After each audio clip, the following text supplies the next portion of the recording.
Waalaikumsalam warahmatullahi wabarakatuh. Ustaz, mohon penjelasan dalil masalah buraq sebagai kendaraan Rasulullah SAW dalam peristiwa Mi'raj. Baik, buraq. Apa itu buraq? Halo, apa itu buraq? Halo, enggak usah ngarang. Enggak usah ngarang, kalau tidak tahu cukup katakan wallahu a'lam. Gitu aja, selesai, gampang. Ya. Apa itu buraq? Masya Allah, kok beda dengan yang tadi? Baik, karena minta dalil, kita pakai dalil dulu ya. Pakai dalil. Satu Quran surah 17 ayat pertama. Posisi paling kiri sebelah atas. Quran surah Al-Isra ayat pertama, satu. Di sini belum ketemu kata buraqnya. Akar katanya di Quran surah kedua Al-Baqarah ayat 20. Posisi paling kiri juga sebelah atas, agak sedikit ke tengah. Ya kanul barqu yakhtafu absar. Sudah? Kemudian hadisnya, penjelasan jenis buraqnya di Al-Bukhari nomor hadis 3207, 3207. 3207. Ya. Berdoa dulu sama Allah ya, kalau mau nulis sesuatu, belajar sesuatu, minta supaya Anda diberikan ingatan yang kuat, bisa paham, bisa menyerap dengan baik, sehingga mudah untuk diamalkan. Ya, jangan cuma asal tulis, supaya nanti Allah bimbing saat dibutuhkan bisa muncul. Ya, tadi masih ingat gak hadis tentang sholat hajat? Berapa nomor hadisnya? 1384, ya kan? Yang benarnya, yang sahihnya 1385. Beda 2 nomor sama plat mobil di depan tuh sebelah kiri. 1387 FD sebelah situ tuh. Baik. Muslim, hadis Muslim nomor hadis 164.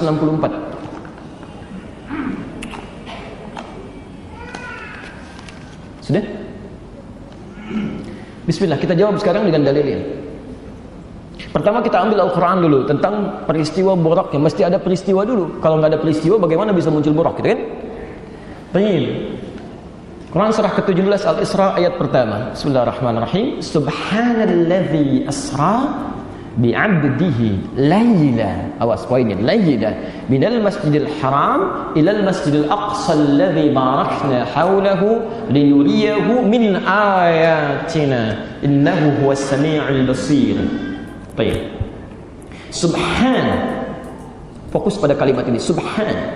Jika Anda temukan kalimat subhan dalam bahasa Arab, terkhusus dalam Al-Quran apalagi hadis, ini artinya kalimat yang dimunculkan, dihadirkan untuk menolak anggapan yang bertentangan dengan keagungan dan sifat Allah Subhanahu wa taala. Jadi kalau ada orang-orang yang mengeluarkan kalimat yang tidak sesuai isinya dengan keagungan dan sifat Allah, maka Anda ucapkan subhanallah. Sebaliknya, jika ada kalimat-kalimat yang keluar karena ada sesuatu yang menghadirkan keindahan, takjub, ya, luar biasa, itu ucapkan Masya Allah. Jangan ditukar. Masya Allah. Ya. Quran surah ke-18 ya, dari ayat 33 sampai 35 itu posisi paling kiri di pertengahan. Ya. Walaula idh dakhalta jannataka qulta Masya Allah la quwwata illa billah. Ya. Kalaulah Anda masuk ke kebun Anda yang rindang, yang tumbuhannya bagus-bagus itu, ucapkan Masya Allah, jangan sombong. Itu dialog antara seorang teman yang rendah hati dengan kawannya yang kaya tapi sombong. Ya, dia masuk ke kebunnya, dia katakan, nih punya saya nih kebun, kan? Dan hebat daripada kamu belum punya apa-apa, ayo usaha dong seperti saya. Maka temannya meluruskan, yang terbaik ketika kamu masuk, syukuri, ucapkan Masya Allah, la quwwata illa billah. Kamu nggak bisa begitu karena Allah tidak menetapkan itu terjadi. Itu yang tepat ya. Jadi kalau ada sesuatu yang bagus-bagus, yang indah, ucapan apa? Masya Allah. Ma di situ itu berarti takjub, ma takjub, dan berarti kalimat doa. Jadi kalau Anda datang ke puncak misal, melihat indah terbentang, Anda ucapkan Masya Allah, itu artinya, ya Allah, saya kagum dengan keindahan yang telah Engkau tetapkan ini, dan mohon jadikan setiap saya kesini selalu indah seperti ini. Awas jangan salah tempat ya. Bapak ibu punya anak, sulit diatur, wah membantah terus-terusan, anaknya masih kecil kan, apa yang diucapkan? Masya Allah, dia sungguh indah kenakalan ini, kalau bisa teruskan ya Allah. Ya, sesuatu kadang tidak menempat di sini. Baik ya. Sebaliknya kalau subhanallah itu lain. Ada orang berkata, maaf, Ada orang berkata Allah punya anak ya. Ya, turun jawaban subhana. Quran surah kedua ayat 116, posisi paling kiri di pertengahan. Wa qalu ittakhadallahu walada. Mereka berkata Allah punya anak, subhana. Itu tidak benar. Tidak benar. Nah, dalam peristiwa Isra ini, kenapa dimulai dengan kalimat subhana? Karena ini peristiwa iman yang hanya bisa diyakini dengan iman kita, yang belum bisa ditangkap oleh akal. Sehingga ketika disampaikan oleh Rasulullah sallallahu alaihi wasallam, terjadi peristiwa itu cuma semalam. Perjalanan dari Masjidil Haram ke Masjidil Aqsa di Palestina. Ya, sekarang saja menggunakan pesawat itu kan bisa dalam beberapa jam. Kalau menggunakan bis ya 1 malam 2 hari kan. Pada saat itu nggak ada pesawat, nggak ada bis, yang memungkinkan pakai unta. Orang pahamnya beberapa bulan sampai jalan. Begitu disampaikan saya di atas Jabal Qubais. Jabal Qubais itu sekarang yang ada istana raja di atasnya. Jadi dari Zamzam itu kalau Anda ke depan masuk, sebelah kanannya langsung ada bukit, di atasnya ada istana raja, itu Jabal Qubais. Rasulullah SAW naik ke atas Jabal Qubais menyampaikan, saya tadi malam diisrakan oleh Allah. Isra itu diperjalankan pada malam hari dari Masjidil Haram di sini ke Masjidil Aqsa di Palestina, cuman semalam. Maka orang mulai meragukan di situ. Yang paling senang Abu Jahal. Yang paling senang Abu Jahal. Ini kesempatan untuk menusuk Muhammad SAW. Maka disampaikan, nah terbuktikan sekarang Muhammad itu bagaimana selama ini, maaf, mengibuli kita semua. Gak mungkin itu bisa terjadi. Ya, saudara-saudara, macam-macam. Akhirnya yang tadinya ragu-ragu menjadi semakin ingkar pada Nabi. Yang ingkar menjadi semakin marah pada Nabi. Yang yakin pun menjadi ragu kepada Nabi SAW. Kata Abu Jahal, tinggal 1 orang lagi. Kalau 1 orang ini bisa sama menolak klaimnya Muhammad SAW, maka selesai dakwah Islam di kota Makkah ini. 1 orang itu bernama Abu Quhafah, dikenal dengan Abu Bakar. Maka disusullah kemudian ke ladangnya, ke pusat pertaniannya, dikejar kemudian oleh Abu Jahal, dibawa oleh orang ini. Ada apa? Ayo kamu pokoknya dengar aja. Begitu sampai ke tempatnya, kemudian dia katakan, Muhammad sampaikan lagi, ini Abu Bakar mau dengar. Begitu disampaikan oleh Rasulullah SAW, aku diisrakan tadi malam dari Masjidil Haram ke Masjidil Aqsa, cuma semalam tadi. Abu Jahal ketawa, dengar kau Abu Bakar, bagaimana pendapatmu? Lihat kalimatnya. Sekalipun Muhammad SAW mengatakan bahwa di belakang bukit ini sekarang ada musuh dan itu tidak terjadi, tetap saya akan percaya pada perkataan Muhammad SAW. Orang yang yakin pada sesuatu yang kebanyakan orang mengingkarinya, itu disebut dengan Siddiq. Maka sejak itulah digelari dengan Abu Bakar As-Siddiq. Abu Bakar As-Siddiq. Saat orang mulai ragu, saat orang mulai ingkar, manusia inilah sahabat Nabi SAW yang membela Nabi di hadapan orang-orang yang telah melecehkan beliau. Kalaupun ada musuh di belakang saat ini dikatakan oleh Muhammad SAW akan menyerang dan tidak terbukti, saya tetap akan percaya pada Muhammad SAW. Bagaimana suasana iman dalam jiwanya? Karena itu kalau ada sesuatu yang belum paham tentang agama, jangan komentar dulu, yakini dulu, baru hikmah datang. Itu poinnya. Ya, yakini dulu, yakin baru hikmah datang. Apalagi nggak ada ilmu kemudian ikut berkomentar, bisa salah fatal nantinya. Bisa salah fatal. Ya. Dari sini teman-teman sekalian, maka turunlah ayat untuk menolak klaim orang-orang yang kemudian melecehkan Nabi, bahkan melecehkan Allah, bahkan menghina Allah. Maka turunlah surah Subhan. Itu tidak benar. Itu tidak tepat. Nah, jadi mohon maaf ya, mohon maaf. Pelecehan, penghinaan itu bagian yang dialami dalam ujian. Allah dicela, Nabi dicela, malaikat dicela, sahabat dicela. Dan dengan itu semua mereka bersabar dalam kebaikan. Dan Allah punya sifat yang luar biasa. Allah itu Tuhan, beda dengan makhluk. Ya. Nah, Anda bukan Allah, bukan Rasul, bukan sahabat, bukan Nabi, gak mau dicela, mustahil. Kalau Anda orang baik, Anda akan dicela oleh orang jelek. Kalau Anda orang jelek, buruk perilakunya, Anda akan dicela oleh orang baik. Sama aja.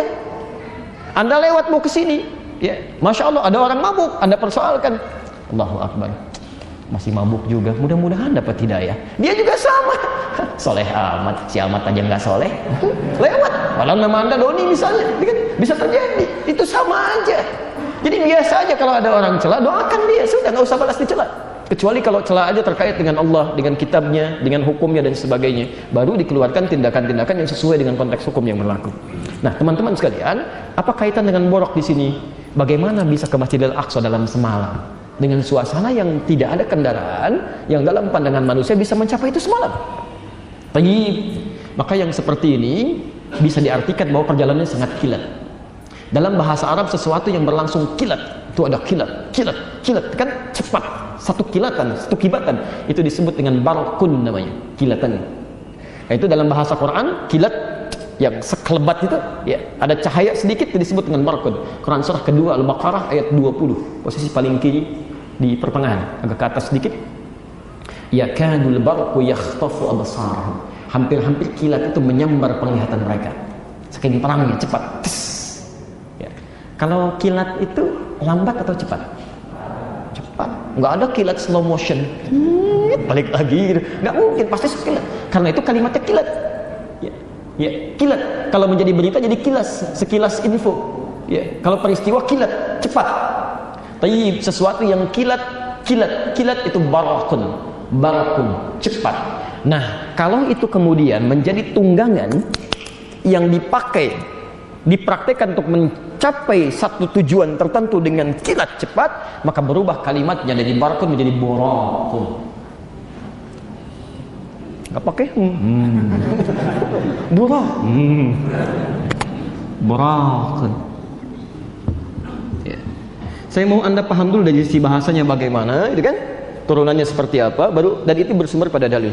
Nah, burak seperti apa yang digambarkan dalam peristiwa Isra ataupun Mi'raj itu, maka kita dengar keterangan Nabi SAW. Ya, di hadis riwayat Al-Bukhari nomor hadis 3207, ditemukan juga di hadis Muslim nomor hadis 164. Ya, Al-Bukhari, sini Muslim.